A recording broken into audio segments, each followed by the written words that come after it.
श्री स्वामी समर्थ. नमस्कार स्वामी भक्तांनो. स्वामी भक्तांचे अनुभव या चॅनलवर तुम्हा सर्वांचे मनपूर्वक स्वागत आहे. स्वामी तुमच्या सर्व चांगल्या इच्छा पूर्ण करोत ही स्वामींचरणी प्रार्थना. आज मी तुम्हाला स्वामी सेवेकरी दादांना आलेला अनुभव त्यांच्या शब्दात सांगणार आहे. दादा म्हणतात, 3 वर्षाचा प्रचंड कालावधी अतिशय हाल अपेष्टा सोसून अखेर श्री स्वामी महाराजांच्या आशीर्वादाने माझा मुलगा सुखरूप सुग्रोही परतला. ही फक्त केवळ त्या परमेश्वराचीच किमया आहे. 2010 साली माझा मुलगा नोकरीनिमित्त परदेशी वास्तव्यास होता.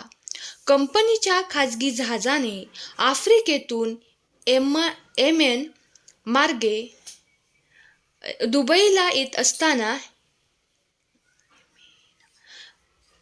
सोमालियन्यांनी जहाजावर हल्ला केला व त्यातील प्रवाशांना बंदिस्त करून सोमाली देशात पकडून ठेवले.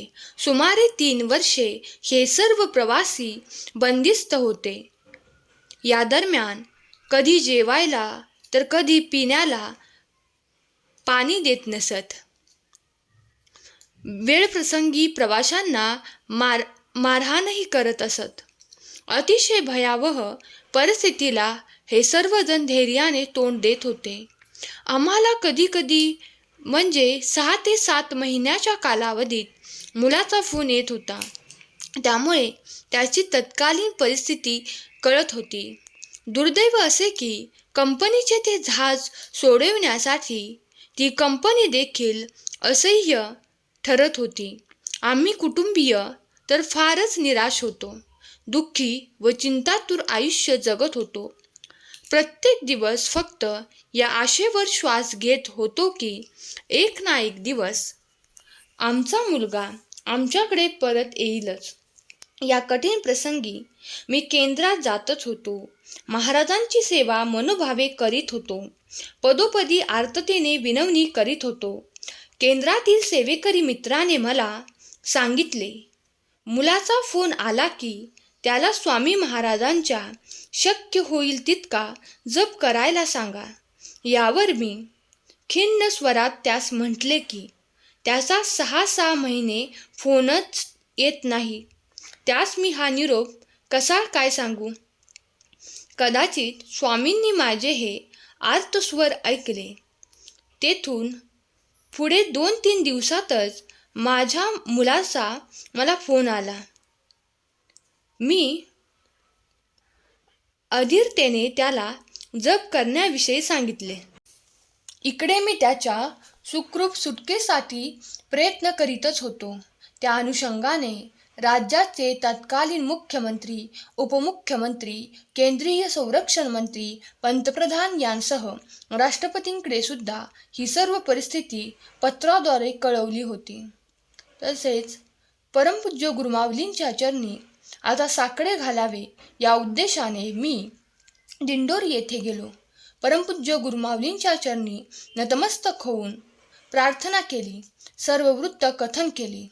त्यावर गुरुमाऊलींनी काही सेवा दिल्यात व सर्व काही ठीक होणार आहे असे म्हटले.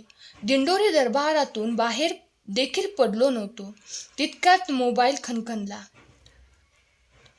व तो फोन होता मंत्र्यांचा. ते म्हणाले की जाधव साहेब, तुमचे पत्र मिळाले. त्यांनी जहाजाची व त्याच्या मालकाची संपूर्ण माहिती मला विचारली व म्हणाले, काळजी करू नका. मी स्वतः आवर्जून यात लक्ष घालेन व जहाज सुटण्यासाठी प्रयत्न करेन. त्यांच्या या बोलण्याने आम्हाला धीर मिळाला. स्वामींच्या दर्शनाने व गुरुमाऊलींनी दिलेल्या सेवेने मनाला स्थिरता लाभली.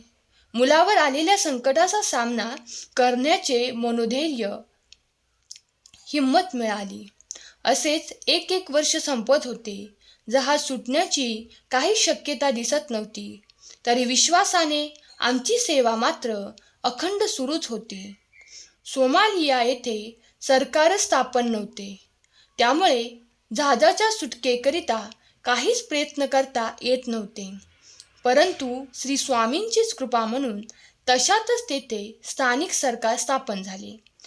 3 वर्ष पूर्ण होता होता 2012 साली माझ्या मुलासह सर्व प्रवाशांची सुखरूप सुटका झाली.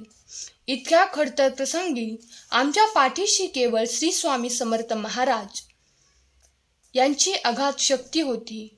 मनाचा तोल ढासळू न देता आम्ही निष्ठेने स्वामीचरणी लीन होतो. असाच प्रगाढ विश्वास व श्रद्धा प्रत्येक सेवेकराने स्वामींवर ठेवल्यास कोणतेही संकट नक्कीच दूर होते, यात तीळ मात्र देखील शंका नाही. श्री स्वामी समर्थ. तर स्वामी भक्तांनो, तुम्हाला या दादांचा अनुभव कसा वाटला हे कमेंट करून नक्की सांगा व श्री स्वामी समर्थ लिहायला विसरू नका. धन्यवाद.